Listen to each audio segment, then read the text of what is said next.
Halo, selamat malam. Berjumpa kembali bersama saya Wong Ganteng Sak Donya. Mohon untuk tidak menyebutkan nama dan identitas dalam percakapan ini karena percakapan ini saya naikkan dalam konten YouTube.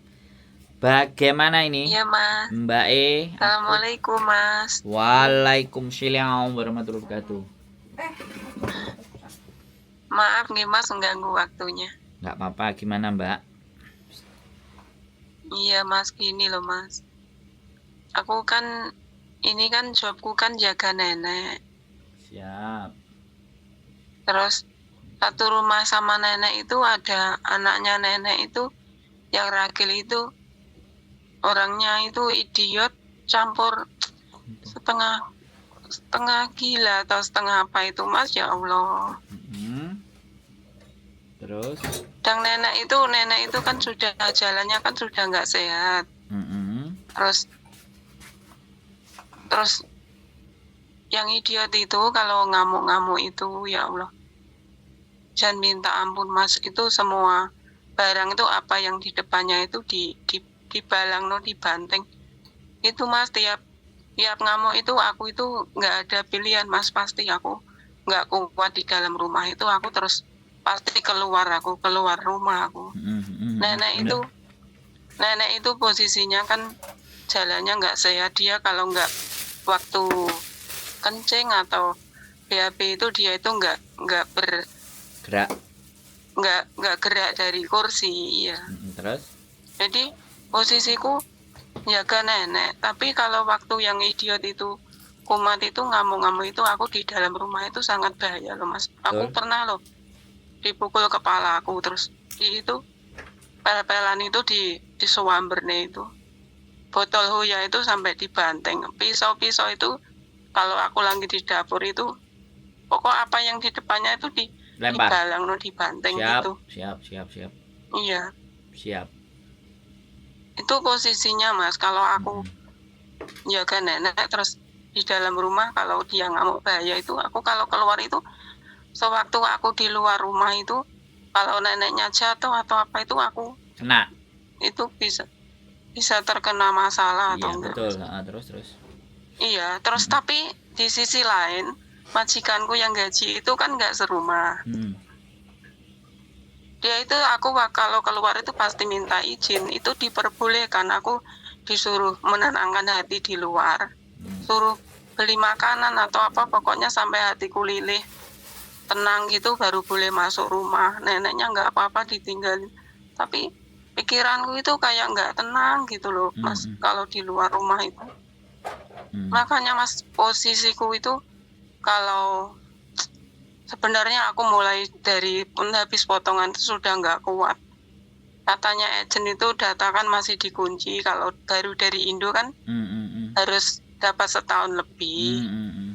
Ini tak tahan, ya Allah, sangat menderita aku menghadapi apa itu kerjaan yang kayak gini, Mas. Itu aku sekarang itu sudah setahun dapat 3 bulan, Mas, tapi bertahan sangat menyakitkan tiap hari kayak gitu, ya Allah. Hari ini tadi aku itu kabur lagi loh, Mas, keluar rumah jam 1 siang nungguin nenek makan itu, aku sampai jam 5 sore aku baru berani pulang. Iya, Mas, itu sedangkan aku mau cari majikan lagi takut prosesnya susah. Sekarang tahun ini umurku kan 46. Tapi aku sudah ke Hongkong sini, tapi berapa tahun yang lalu itu, Mas, yang ini dari Indo, ini yang terakhir ini aku terbang dari Indo, bukan finisan gitu. Halo? Menurut Mas Andro gimana ya, Mas? Oke. Kayak gini posisiku kayak saya gini, sudah siap menjawab, ganti sampean mendengarkan, ya. Jadi iya, Mas, siap. Saya punya plan banyak ini. Dari cerita sampean saya ngambil selah masih ada plan banyak. Jadi gini. Plan pertama, Mas. Ya. Sekali lagi plan pertama. Iya. Karena gini, majikan cari sampean itu karena dia tidak bisa menghandle sendiri. Itu garis bawah. Itu tujuan ngeceng sampean, ya. Nah, dengan memberi kesempatan sampean untuk pergi ke bawah itu sebenarnya majikan sudah sangat mengerti kondisi dan keadaan. Nah, Iya, memang betul, Mas. oke, Betul. salah satu caranya kan dia pasti pakai punya CCTV, ya kan? Iya, Nah, iya. untuk mengawasi jadi matanya itu kan pakai CCTV. Nah, sampean minta dibagi CCTV-nya. Jadi di saat dangerous dan bahaya, Iya. ya di Iya. saat sampean dangerous dan bahaya kan harus menyelamatkan diri itu, ya kan? Iya, Mas. Sampean harus Iya. keluar sambil sampean sudah nunggu di luar sambil buka CCTV, ngelihat posisi nenek, ya kan? Iya. Nah, Iya. satu hal ketika sampean meminta akses CCTV, ya, buka CCTV, Iya. sampean juga diberi nomornya, akses itu sebagai bentuk sampean ikut mengawasi nenek dari kejauhan, ya kan tidak mungkin Iya, itu iya. anaknya apa cucunya nyakitin nenek kan tidak mungkin tuh kan. Iya, iya. Nah pas sampean kondisi bahaya ketika CCTV itu ada, sampean kan nggak bisa disalahkan karena sampean juga bisa ngerekam itu CCTV dan sampean di bawah pun sambil belanja apa kan sambil ngelihat CCTV, jadi sama-sama mantaunya. Cuman kalau majikan kan nggak bisa datang karena kerjaan, tapi sampean kan bisa sewaktu-waktu naik kalau ngelihat nenek bergerak atau nenek yang nggak pas kan bisa dilihat tuh, bisa dipahami nggak? Iya, iya, Mas. Oke, itu plan yang pertama. Dan Iya. ketika sampean bisa buka CCTV, itu senjata. Salah satu senjata di saat sampean mau dilukai oleh sang anak tadi, itu kan bisa dilihatkan. Kalau sampean sudah jengah dan nggak betah, nah CCTV itu ditunjukin ke labor. Tapi minta izin ke majikan, sampean bicara baik-baik dulu ke majikan. Ya, tapi kalau sampean ingin mempertahankan finish itu kan hanya digunakan ketika sangat darurat sekali. Ya kan? Iya, Mas. Iya. Karena majikan ini baik gitu loh. Ini persoalannya kan majikan baik nih. Jadi kan sampean kayak mati kutu kan, kiri kanan atas bawah, tapi nyawaku terancam begini dan begitu. Betul, Mas. Betul, Nah, itu danger. Makanya saya bilang, boleh gak saya juga dikasih akses CCTV? Karena saya juga takut kalau seandainya nenek itu jatuh dan aku nggak bisa ngelihat, kamu pasti nyalain saya. Sedangkan posisi itu. Ya dengerin saya ngomong dulu kan, posisi saya kan posisi terdesak, kiri kanan atas bawah saya bakalan kena. Sampean tinggal minta akses itu, ya kan? Nah, kalau suatu ketika sampean sudah sangat-sangat budak ya, isi kepala itu sudah tidak terkendali, ya sampean ngomong ke majikan. Kelihatannya mental saya sudah nggak kuat, singsang dadai. Karena ini mengancam dan ini sangat berbahaya. Saya tidak akan membawa ini ke ranah polisi, tapi tolong berikan saya surat finish. Berikan saya catatan baik walaupun saya tidak selesai finish. Kalau dia menolak, ya sekali lagi kan kita harus ngatur strategi nih, Mbak. CCTV itu kalau ada yang berbahaya dan danger kan sampean rekam, sampean bisa ngelihat, sampean bisa rekam, sampean bisa ambil, ya kan?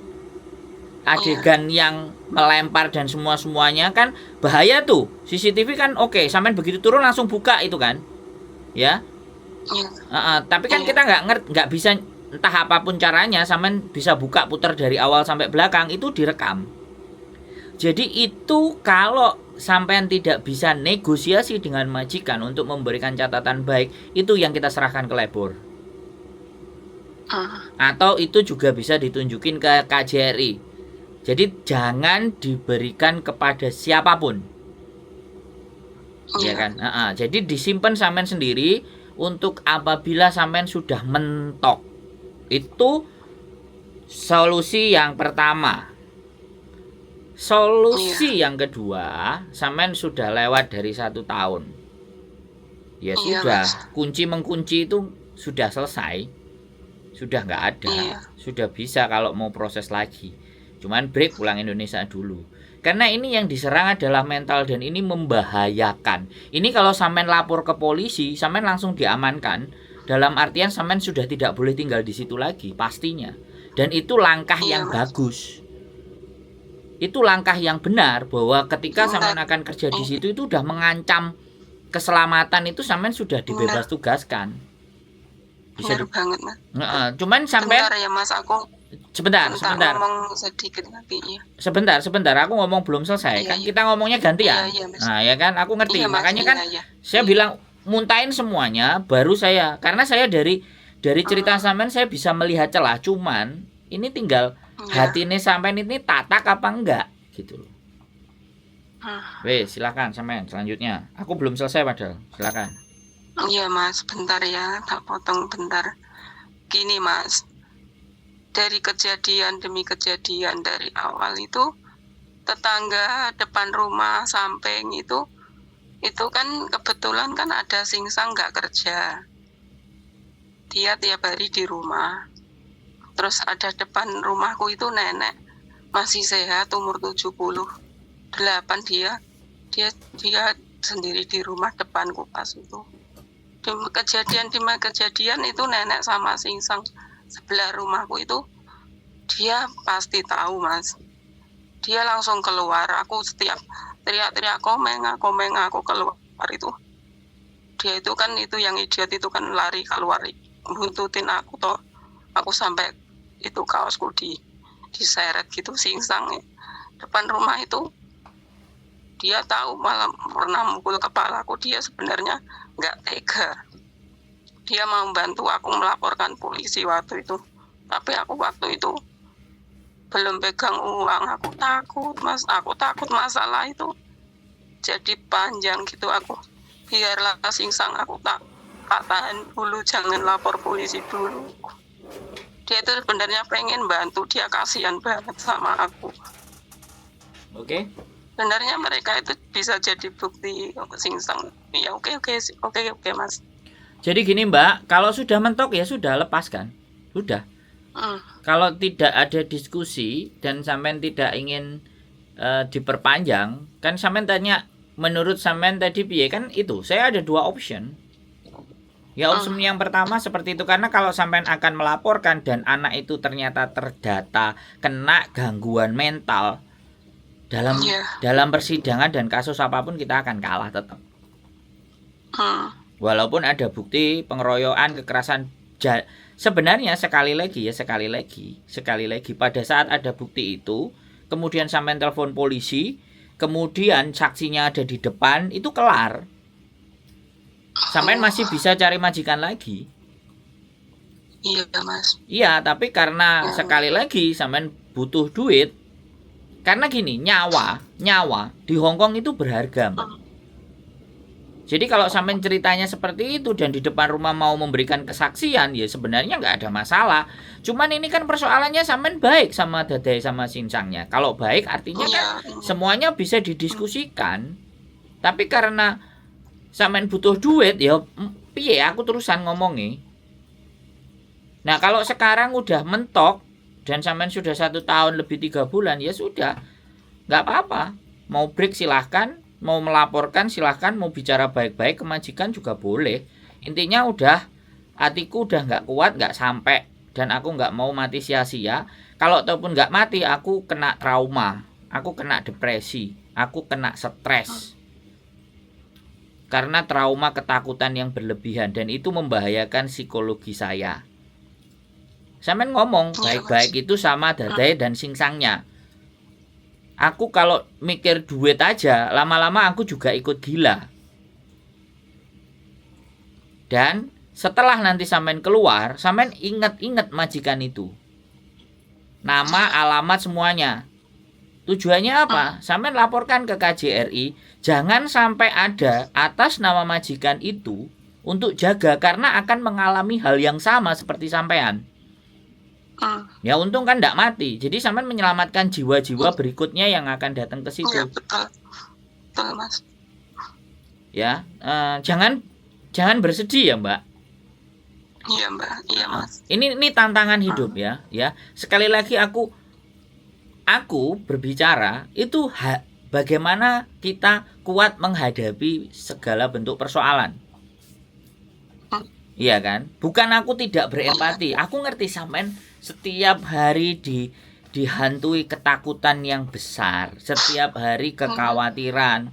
Tapi ketika sampean tidak melakukan itu, sing nang omah gak oleh duit, ini memang keputusan yang berat. Tapi hari ini dan besok sampean bisa langsung ngomong ke Dadai Singsang untuk selesai, nggak apa-apa. Aku minta tolong kasih rekod. Kalau nggak bisa dikasih rekod ya sudah, sampean datang ke Lebor menceritakan ke apa yang ada di dalam diri sampean. Tapi menurutku bicara baik-baik sama majikan ya ada masalah. Aku nggak mau otakku juga rusak, terganggu, dan hidupku penuh dengan ketakutan, tidak nyaman, duit hanya segitu. Mau 6.000, 7.000, kalau nyawa yang jadi taruhan, yo nggak sepadan dong. Ya karena sampean teleponnya baru sekarang, ya sudah. Saya kan berbicara ke depan, nggak ke belakang. Iya Mas. Ya, jadi sekali lagi saya mohon dimaafkan. Dan siapapun yang nonton, menangis itu boleh sebentar. Tapi apakah dengan menangis itu bisa menjadikan solusi? Kan tidak. Makanya sampean mencoba untuk kuat, dan ini adalah ujian bagi sampean.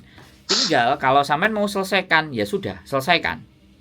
Tapi kalau sampean masih mau punya nyali, masih ada keberanian, masih ingin mencoba untuk menyelesaikan itu, ya seperti yang saya sampaikan tadi. Itu depend on sampean. Sekali lagi bukan saya memutuskan. Bisa dipahami nggak, Mbak? Bisa Mas. Soalnya bisa. kalau sampean nangis, sekali lagi kalau sampean nangis, logika sampean itu nggak jalan. Kalau logikanya nggak jalan, yang saya sampaikan sebagus apapun sampean akan menolak karena logikanya nggak jalan. Jadi sebaiknya kalau misalnya telepon sama saya, siapin hati dan mentalnya semuanya. It's okay. Saya tidak akan menyalahkan sampean karena saya mengerti kondisi keadaan sampean sangat-sangat tertekan. Tapi persoalannya yang bisa saya lakukan itu apa, kan gitu. Kecuali memberikan semangat buat sampean. Kan tidak mungkin saya ngomong sama majikan. Iya benar. Iya kan, saya tidak mungkin juga nggantiin hidupnya sampean, kan ya nggak mungkin juga. Yang sangat memungkinkan adalah sampean berkonsentrasi untuk berpikir, saya teruskan apa saya selesaikan di sini. Kalau saya bilang, kalau sampean mau teruskan, tadi solusinya di depan. Tapi kalau sampean selesaikan, ya sudah, sampean ngomong dan bicara baik-baik ke majikan. Bisa dipahami nggak, Mbak, kalimat saya? Bisa Mas, bisa. Sorry agak sadis. Tapi boleh, karena saya nggak ingin boleh. konten saya itu isinya tangisan, Mbak. Tangisan kesedihan. Iya, betul, Mas. Ya, kita berjuang di sini. Saya sangat Mas. bisa merasakan. Tapi kita berjuang dan bagaimana kita keluar dari arena pertempuran ini, tapi tidak sebagai pengecut gitu loh, Mbak. Itu yang saya nggak suka. Kita keluar jadi pengecut. Mas mau gitu loh. Mau tanya sedikit boleh Mas? Boleh, silakan. Kan katanya Mas Andro tadi kan kalau bisa kan dibicarakan ke majikan baik-baik. Seumpama majikan itu ya tetap suruh sabar, suruh jalani dulu. Tapi aku kalau seumpama sudah sampai di titik puncak nggak kuat itu, aku seperti apa yang Mas Andro katakan tadi, lapor ke KJRI atau ke Lebor. Ya boleh, itu Lebor boleh, KJRI boleh. Tapi sampean sebaiknya ngomong. Harus punya bukti ya. Nggak usah bukti pun nggak apa-apa. Dari sampean lapor dengan tangisan semuanya itu mereka bisa ngelihat. Oh gitu Mas. Iya, sampean kalau cerita kan akan ke bahasa Kantonis kan, ketika sampean ngomong kan dia bisa ngerasain ketertekanan sampean. Iya, itu semua. Iya, apa yang kan pasti unek-unek itu keluar semua, itu kan kenyataan. Nah, terus kalau sampean mau kuat, mau ada bukti, ya sudah, minta tolong Singsang depan rumah sama Bobo depan rumah, boleh nggak namanya siapa? Terus alamatnya ada. Sebutin aja namanya, alamatnya, yang depan rumah itu bisa jadi saksi. Aku nggak bisa memberikan saksi sama video, dan aku nggak bisa memberikan kesaksian dalam bentuk tulisan. Soalnya nggak susah. Ya, karena saya ketakutan sudah. Karena itu jiwa, saya lebih penting jiwa. Ngomong aja sama Lebor kayak gitu. Lebor akan bilang ke majikan sampean. Wong namanya orang gila. Kalau ternyata anak tersebut Iya. ternyata memang sudah dinyatakan gila, maka di pengadilan pun sampean nggak akan menang dan itu akan dangerous. Dan itulah Hong Kong, Mbak. Kalau kadang-kadang kita Iya. bekerja. Saya pernah malam hari, iya kan, jemput Iya, anak yang iya, kayak sampean gini, iya. ngelemparin pisau, semuanya. Jadi kalau dia habis kerja ngasih makan sama kungkungnya ditaruh di meja, sudah dia kunci pintu kamarnya, Iya. selesai. Pas dia masak di Iya. dapur, ya dapurnya semua bahan-bahan taruh di dapur, dia masak, dia kunci. Dia lihat di luar ada kakeknya apa enggak ada, terus disiapin di depan meja, terus ditutup-tutupin, sudah selesai dia masuk ke kamar kayak gitu. Kerjaannya jumpit-jumpitan. Terus, Iya, seperti aku juga gitu, Mas. nah, ya nggak apa-apa sampean ceritakan. Nggak ada persoalan itu. Sampean jangan takut. Kecuali sampean utangnya 10 miliar. Atau sampean pingin Enggak, beli Mas, enggak istana punya atau beli utang. pesawat, aku Iya. kan nggak ngerti. Bisa dipahami Iya. nggak? Iya, enggak. Oke. Halo. Iya, Mas. Ya. Iya. Ya, sekali lagi Mbak, Itu kita bicara ke depan. Iya, Mas. Wes, Iya. gimana? Iya, Mas. Iya, iya. Itu, Mas, itu nanti umpama aku bicara sama majikan baik-baik, enggak cuma suruh sabar-sabar.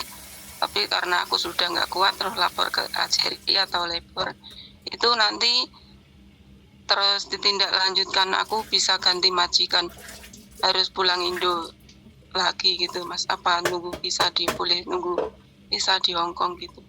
Sampean kan bilang ngoto, aku nggak kuat dadai singsang. Aku masih ingin kerja di Hong Kong. Bisa nggak kamu selesaikan aku dengan berikan catatan yang baik? Baik, iya. Kalau dia minta nggak bisa, kamu mesti sabar kamu mesti selesaikan.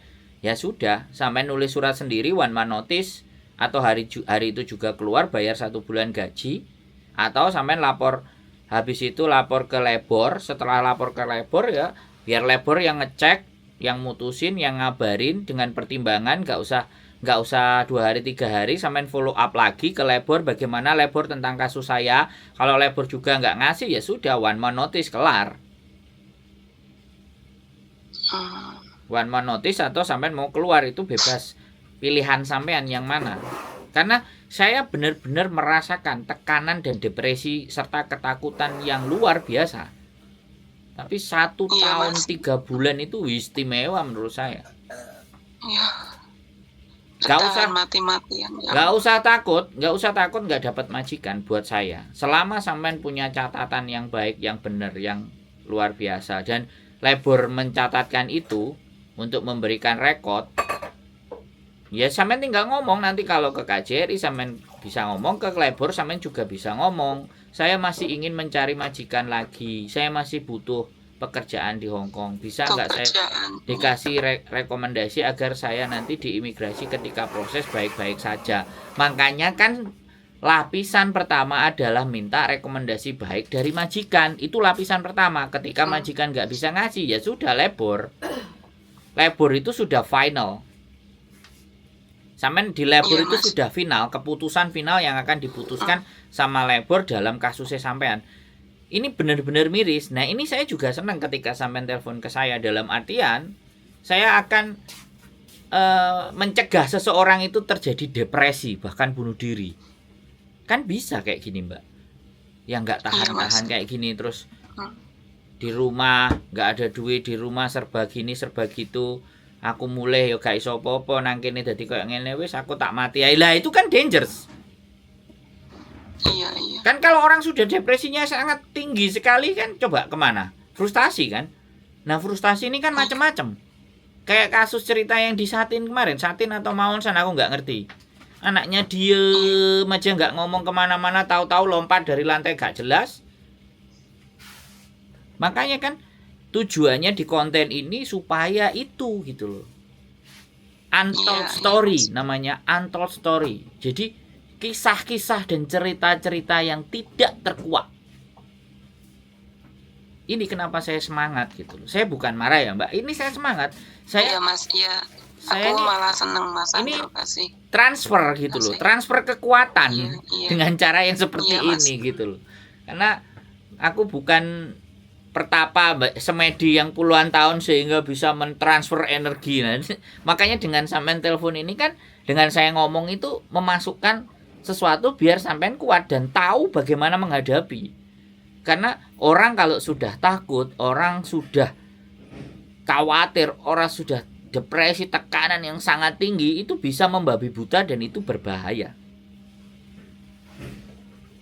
Nah, ini yang tidak dilakukan oleh siapa, ya oleh orang-orang, karena memang ya hal kayak gini kan tidak bisa diceritain. Aku sangat terima kasih banget sama Mas Andrew sudah ngasih solusi yang maksudnya yang sangat penting banget aku dapatkan gitu Mas Andrew. Jangan khawatir sampean nggak dapat majikan. Sudah 1 tahun 3 bulan itu sudah rekor, dan sampean lama-lama kan sudah ada. Dan sekali lagi nggak usah disesali atau nggak usah dipikirkan ke depan nanti dapat atau tidak. Itu Tuhan yang urus sudah. Ketika ujian ini bisa sampean lewati masih dengan sampean masih hidup dan masih bernafas, itu pasti ada rezeki lain dan sudah disiapkan. Nggak usah khawatir. Saya banyak dengar cerita hancur remuk, habis itu terus majikannya ngasih iPad, majikannya baik, majikan ngasih duit, itu sudah hal-hal yang biasa. Amin. Iya, selama sampean menerimanya ikhlas gitu loh. Kan sampean ini belajar ikhlas ya. Wong disakiti terus ikhlas iki sakjane secara logika ya enggak nalar toh, bener enggak? Tapi keikhlasan yang sampean jalani ini akan dibayar. Saya percaya itu. Iya. Kalau sampean nanti sudah bahagia di 5 bulan, 6 bulan, 7 bulan ke depan, ya aku nggak ngerti nek sampean jek ingat saya ya paling sampean telepon. Paling yo nggawa kopi apa nggawa gedang goreng nek wis oleh majikan apik terus guyang-guyu, itu kan berarti oh bahagia, aku seneng kan. Iya. Mau nemuin Mas Andrew nggak pernah libur Mas. Nah, kan yo ngono. Guyune rada keempet saiki padahal arepe ditokno keempet saiki. Lho, nah saiki sing rada akeh. Ngomong rada suwi meneh marang ngono ngakak gitu loh. Itu keahlian saya, Mbak. Orang dari sedih moro-moro duwe energi, duwe tenaga terus sebenarnya iya. Mau ngubungin Mas Andrew dari kemarin itu belum sempat Mas. Tadi pagi Mbak Yuli telepon saya. Mbak, aku kalau belum malam nggak bisa telepon, nanti malam saya hubungi Mbak Yuli. Yeah. Aku sebenarnya dulu itu pindah terus Mas. Malah aku pertama kali ke Hongkong itu tahun 1997 loh Mas. Iya. Ya it's okay nggak apa-apa. Jadi yang lalu sudahlah, itu menjadi pengalaman. Tapi yang ke depan kan kita tata sedemikian rupa. Karena kan gini loh Mbak, saya kan tidak memahami atau tidak mengerti kehidupan sampean sebelum ini. Mungkin hari-hari ini tuh membayar sesuatu yang mungkin sampean tidak sadar atau lupa atau apa, atau hal-hal apa yang menyebabkan apa yang sampean lakukan membuat orang lain mungkin tersakiti atau apa, kan saya nggak ngerti, kan bisa jadi seperti itu. Kita positif aja di situ. Iya Mas. Karena karena bagian sekali lagi kehidupan itu nggak ada semuanya enak tok, itu nggak ada. Setiap manusia itu enak dan nggak enak itu sejalan.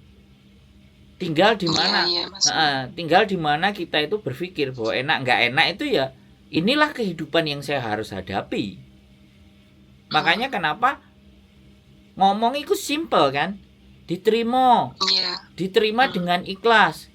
Kesedihan, kesengsaraan seperti yang sampaikan, nggak ada manusia kalau pikiran normal. Makanya kita harus juga bisa belajar menjadi abnormal, bahwa lah sekarang ini sudah dihadapi, sudah terjadi, dan sampean memilih untuk tetap stay di situ, berarti kan sampean menerima. Jadi seperti itu, menurut saya nggak ada masalah. Dan sekali lagi tidak ada ke depan sampean tambah remuk tambah hancur, itu nggak ada. Makanya kenapa ya saya nggak ngerti juga kenapa sampean harus dipertemukan dengan saya dan ditelepon dengan saya. Ya ini kan bukan sesuatu yang kebetulan, tapi by design.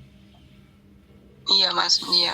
Setiap kehidupan itu by design. Makanya disinilah yang saya itu merasa sebenarnya senang ketika satu orang saja dengan nonton konten saya, dengan berbicara dengan saya, kehidupannya bisa lebih, oh iya ya, nggak sesempit ini yang saya sampaikan.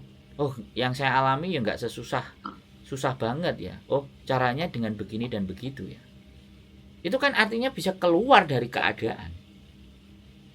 Iya Mas, Nah, itu sangat bermanfaat banget nasihat Mas Andrew sama ngasih solusi yang sangat penting banget Mas. Ya Allah. Jadi seperti itu Mbak. Intinya Nah, itu aku iya.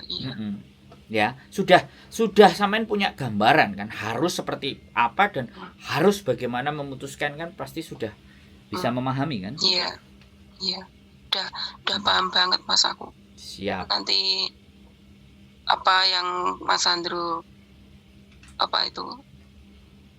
nasihatkan ke saya, nanti saya inget-inget. Pokoknya kalau di saat situasi yang sangat terdesak itu, saya nanti bisa bertindak apa yang Mas Andrew nasihatkan ke saya gitu. Iya.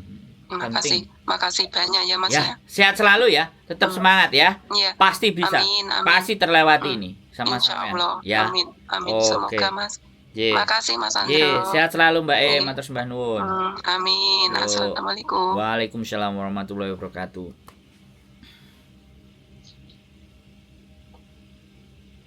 Oke ya teman-teman semua ya, sekali lagi ini luar biasa loh ini. Ini bukan persoalan yang sederhana dan gampang ya. Jadi ada beberapa orang yang bilang, karena gini, kalau di saat kita ngomong dan orang dengerin kita posisi yang menangis, itu nggak konsen. Makanya kadang-kadang buat teman-teman semuanya yang mau curhat, yang kita nggak bisa menahan air mata karena itu kesedihan, nggak apa-apa ya, cuci muka dulu, istighfar dulu, semuanya beres. Kalau mau muslim ya silakan wudhu, kalau enggak ya berdoa sebentar, udah hatinya tenang silakan telepon. Karena penting bagi saya untuk berdiskusi dengan orang yang sudah pikirannya kebuka. Kalau masih di dalam kesedihan, nikmati dulu kesedihannya, rasakan dulu kesedihannya, habiskan baru telepon ya. Kalau sedih kita ngomong, jadi seolah-olah kamu tuh ngerti ya bahwa aku tuh sedih gitu. Lah terus nek awakmu sedih aku kudu piye? Kan nggak bisa begitu juga. Kan kita harus bawa orang ini keluar dari kesedihannya. Kita bawa keluar dari persoalan itu, kita bawa keluar dari masalah itu. Karena siapapun ya, itu tidak bisa menyelesaikan sesuatu. Ada yang manusia hidup itu sebenarnya tidak bisa menyelesaikan sendiri, tidak bisa berdiri sendiri. Selalu harus ada orang lain. Salah satunya untuk ini. Okay, keep stay tune my YouTube channel and see you next video. Bye bye.